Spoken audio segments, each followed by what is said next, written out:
Continuamos en Cátedra Médica, hoy los catedráticos sobre donación de órganos en la República Dominicana. Y tú decías, Miguel Guerrero Columna, que en nuestro país pues tenemos una situación donde el trasplante cardíaco, pues tenemos, en este momento no se está haciendo trasplante cardíaco. Alexander, tú como coordinador de trasplante del INCOR, ¿qué es lo que significa INCOR?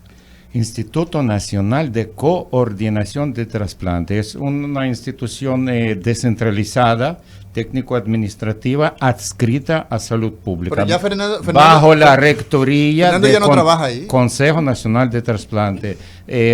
Coordinador nacional y director de nuestra institución, doctor Fernando Morales Villini. Un saludo a nuestro querido amigo Fernando, que siempre nos acompaña. Hoy nos ha enviado un digno representante. Alexander es de Mao, me parece, por el acento, ¿verdad? Sí. Daisy Bob. Bueno, ¿tú querías decirnos algo con relación al trasplante? Yo quise agregar algo de lo que digo Miguel al respecto de trasplante cardíaco. Es cierto, los programas de donación y trasplante que existían en dos centros, privado y público, en Plaza de la Salud, el Hospital General de la Plaza de la Salud, y Secanot, Centro de Oftalmología y trasplante Secanot. Entonces, todo el mundo conoce ese centro, pero por la falta de los financiamientos y recursos humanos, esos programas lamentablemente fueron parados. Ahora tenemos muchísima esperanza con la nueva resolución de la CISALRIL que ha salido, que va a tener trasplante cardíaco, una cobertura integral. El INCOR, conjunto con CISALRIL, está trabajando en este sentido, elaborando protocolos de preparación del paciente para entrar en la lista de espera, aspectos quirúrgicos, aspectos de manejo post-trasplante y etcétera. Muy pronto tenemos mucha esperanza que salga esta resolución y podemos reanudar estos programas. Lo único que se quedará el problema con recursos humanos. Habría que preparar en el país más cirujanos cardiovasculares para esta modalidad terapéutica. ¿Cuántos cirujanos cardiovasculares tenemos en la República Dominicana? Nosotros somos en la sociedad aproximadamente 20 a 25. Han llegado muchos compañeros nuevos. Okay. Y yo quiero recordarle a nuestro querido amigo Alexander que el trasplante per se no necesita una especialización aparte en la parte de nosotros, en la cardíaca. Para nosotros el trasplante es un capítulo más. Sí. Lo importante es el día a día de hacer válvula, de hacer coronaria, de hacer aneurisma. Okay. Ahora, si hay que hacer un trasplante, pues lo hacemos. ¿Cómo se hace un trasplante, Miguel? ¿Cómo es? Básicamente es mucho más, el trasplante más fácil de hacer el cardíaco. Explícanos al pueblo. El trasplante más complicado es el hepático, que es el más técnicamente más demandantes. Pero técnicamente para nosotros, el trasplante de corazón, el paciente que ya se dijo, vamos a dar este corazón, lo metemos en máquina. Exacto. Sacamos el corazón viejo y el nuevo que viene de la preparación de la mesa, lo implantamos. Así tan sencillo. Pero ¿y se implanta todo el corazón? Uno lo describe un poco sencillo para que la generalidad del pueblo lo entienda. Pero generalmente hay que ser cirujano cardiovascular y haber participado en un hospital de residencia donde se haga trasplante. ¿Dónde tú hiciste? Yo hice mi residencia en un hospital que se hacía trasplante de todo, que era en la Beneficencia Portuguesa en San Paulo. En Brasil. En Brasil. Entonces, ¿cuál es la primera estructura que se...? Generalmente lo primero que se pega, por decirlo así, porque se sutura, es el atrio izquierdo. ¿El atrio izquierdo? El atrio izquierdo, esa es la primera... ¿La aurícula? El atrio izquierdo es lo primero que se pone en el receptor. Generalmente esa es la parte que yo hago porque técnicamente es la más difícil. La más difícil. Es la más difícil. Entonces, si el atrio izquierdo te sangra, ya tú sabes por dónde va. Sí. Entonces esa fue la que yo hice en el trasplante que nosotros hicimos. Exacto. Yo pego el atrio izquierdo y después le digo a los compañeros, vengan, sigan pegando. ¿Y porque yo entrené así. El atrio derecho lo pega el otro compañero que me queda al lado, la pulmonar la pega otro compañero y la aorta la pega otro compañero. Y ahí está hecho el trasplante. La última en pegarse, ¿cuál es? La pulmonar, que es la más fácil. Esa es la más fácil. Entonces el orden es aurícula izquierda, derecha, aurícula derecha, aorta y pulmonar. Y la arteria pulmonar. En esa misma secuencia va el que tiene más experiencia y van subiendo. Exacto. Pero yo tengo la suerte que en mi equipo está la doctora Fernández, que entrenó en París. ¿Fernández el nombre completo? Ella se llama Damaria Altagracia Fernández Blanco. Ok, y el equipo además está integrado por... en esa época del trasplante todavía estaba Huáscar Roa de los Santos, que es mi compadre. Exacto. Y la doctora Ramona Duvergé y Bernalda Sedano, que está en Estados Unidos. ¿Bernalda se fue? Bernalda está en Estados Unidos, felizmente en Miami, en un departamento. Nosotros perdimos a Bernalda. Perdimos a Bernalda, ese fueguito lo perdimos, porque realmente Bernalda fue que me movió los cables para que trasplantáramos. Sí. Porque ella es intensa. Sí. Ella es súper intensa. El equipo además, no solamente los que están en tu servicio, en tu hospital, sino a nivel nacional. Tenemos ahí a Giomar. Giomar es... Sí, ¿no?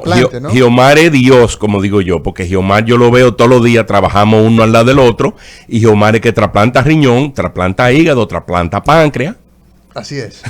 Sí. O sea que cuando ese señor está trabajando, hay que estar frío en el hospital. Así mismo. Guerrero, ¿qué órgano no se puede trasplantar actualmente? Bueno, el que más dificultad da es el páncreas. Porque la cirugía... Hay el cerebro, claro. ¿Los intestinos se trasplantan? Sí, los intestinos se trasplantan, claro. Pero claro. yo estoy respondiendo, el cerebro. Todavía no tenemos esa... Tú le ibas a fundir el cerebro a un estudiante, no voy a decir... Recuérdate que el humano se define como un tubo digestivo con un cerebro al lado. Somos tubo digestivo primero. Una pregunta para Cintia. Cintia, tú tienes que vivir con medicamentos. Claro. Últimamente nosotros hemos escuchado mucho que hay problemas con los medicamentos de alto costo. ¿Tú has confrontado algún tipo de problema con esto? No, bueno, lo que pasa es que hace mucho que ya mis medicamentos no vienen por el área de alto costo de salud pública, sino que mi seguro me los cubre. Wow. Eso es una particularidad. Doctora Wanda Rodríguez, usted como presidente de la sociedad del órgano que más se trasplanta, que es el riñón en nuestro país. No sé si hay otro órgano que más se trasplanta en otra parte del mundo. La córnea. La córnea, ¿verdad? Sí. Es más fácil, pero aquí... Es tejido, no es órgano, señor. Pero aquí, bueno, porque si nos vamos entonces por eso, entonces es la sangre. Es lo que más. Sí, claro. ¿Verdad? La córnea es tejido. ¿Verdad? Es tejido. Pero de todos modos, la pregunta es la siguiente. Cuando un paciente presenta dificultad para la función que hace el riñón, que es producir orina y otras más, ¿cuáles son las manifestaciones que la gente empieza a experimentar? Fíjese qué importante y qué bueno que Cintia está aquí. Cintia, como bien lo expresó, ella no tenía ninguna manifestación, vamos a decir, ningún cuadro clínico que le haga o le haya hecho ir de forma preventiva a evaluar su función renal. ¿Por qué? Porque la enfermedad renal crónica es algo asintomático, no tiene ningún síntoma. Muchas veces tiene signos que son muy vagos y se pueden asignar a otras patologías. Por poner un ejemplo, un paciente con anemia puede ser un reflejo de función renal. Sin embargo, no estoy enfocándome a lo que es función renal, sino solamente a la anemia. Cefalea, dolor de cabeza, que puede ser bien por hipertensión arterial. Si trato la hipertensión arterial, se me mejora el dolor de cabeza, pero no me chequeo la función del riñón, porque no pienso que sea esa la razón. Entonces, esa es es un enemigo silencioso. Eso es así. La enfermedad renal crónica es la pérdida de la función de forma lenta, continua, progresiva, asintomática, que se va instalando en el ser humano, y que cuando da un signo, cuando el riñón viene a dar un signo, tiene más del 50% de la función comprometida. O sea, está dañado en más de un 50%. En más de un 50%. ¿Cuáles son los datos que nos indican que el riñón está afectado? Lo primero es una analítica, que puede ser una determinación de azoados, que son la urea y la creatinina. Urea y creatinina. Que son sustancias de desecho de los alimentos, principalmente proteínas, que van elevándose porque el riñón no tiene la capacidad de filtrarlo. O sea, tienen que irse por el riñón. Tienen que irse a través de la orina. La orina es un vehículo de todas esas sustancias que se van degradando, y por ende no se están eliminando porque el riñón es una especie, vamos a decir, una especie de colador. Y cuando ese colador deja de funcionar, se quedan cosas en la circulando en la sangre, acumulándose. y luego cuando hacemos una analítica de sangre, sacamos sangre por una vena, se manda al laboratorio. Es algo simple, es algo sencillo y muy significativo. Con una urea y creatinina podemos sacar o determinar qué función renal tiene una persona. Y por ende, entonces, el llamado de la sociedad principalmente es evaluar la función renal antes de llegar a todo eso. Entonces, porque estamos hablando de donación ahora mismo. Si yo no cuido mi cuerpo, no puedo ser donante cuando tenga la posibilidad. Entonces, si yo no cuido mis riñones, quizás a la hora que yo fallezca, como deseo, cuando fallezca, que se donen mis riñones a personas que están en diálisis o que tienen la falta de este órgano. Entonces, tengo que cuidarlo. Es una responsabilidad mía como ser humano, cuidar mi cuerpo. Claro, claro.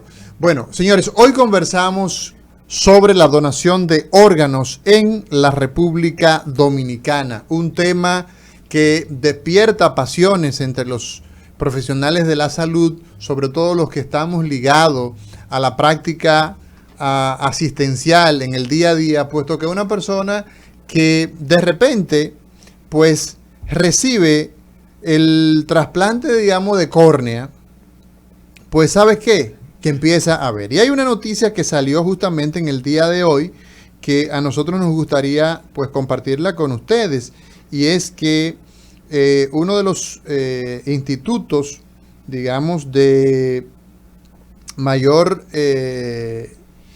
relevancia, pues publica hace aproximadamente unas 48 horas, esto salió en varios periódicos del mundo, pero en este caso me estoy refiriendo al País. El País de España dice: córneas hechas con colágeno de cerdo devuelven la visión a una veintena de personas. Alrededor de unas 13 millones de seres humanos en todo el mundo necesitan córnea, necesitan tener una córnea, y solamente se puede satisfacer alrededor de unas 30 en los países desarrollados. En esos países desarrollados hay 70 personas que no hay posibilidad de satisfacer. Con un trasplante de córnea, una persona que ya no va a necesitar esto, porque cuando fallecemos, pues no necesitamos ninguna parte de nuestro cuerpo. Entonces, en este trabajo de investigación que se ve algo revolucionario, y lo es, vemos mucha publicidad, sin embargo, el acto de donación no requiere una tecnología tan elaborada de producir córneas artificiales. Y entonces vemos esto como la maravilla que es, pero el acto de donar es un acto de amor, donde no necesitamos producir lo que ya la naturaleza le ha provisto al ser humano que ya acaba de fallecer. Alexander, ¿qué pasa? Efectivamente. Tenemos tantos muertos en la República Dominicana por accidentes de tránsito, pero este es uno de los países que menos trasplanta. Miren, es cierto, todo es cierto. Hay un slogan que dice: sin donante no hay trasplante. Entonces, ¿por qué los científicos están trabajando en el aspecto de hacer algo artificial, crear órganos artificiales, tejidos? Por la falta precisamente de órganos y tejidos donados. Miren, donación de órganos es un aspecto, por un lado, yo dono, ya. Pero detrás de cada muerto está la familia, los familiares más cercanos, y coordinador de trasplante, que es la figura indicada, que está encargada por procurar la donación, aborda a una familia que acaba de perder un ser querido en el momento muy complicado. Eso se llama duelo agudo. Es un estrés psicológico que tienen familiares más cercanos. Por esta razón, estas personas, estos especialistas están preparados y yo diría adiestrados en técnicas de comunicación en situaciones críticas. Entonces, tenemos testimonios de las familias que donaron los órganos de sus seres queridos. Ellos admiten que esta decisión de donar amortiguó, suavizó su duelo, pensando en que los órganos de su ser querido va a vivir, va a vivir en otras personas. Eso le produjo un alivio. Eso es muy interesante, Alexander, sobre todo, Lizania, que las personas que pueden decir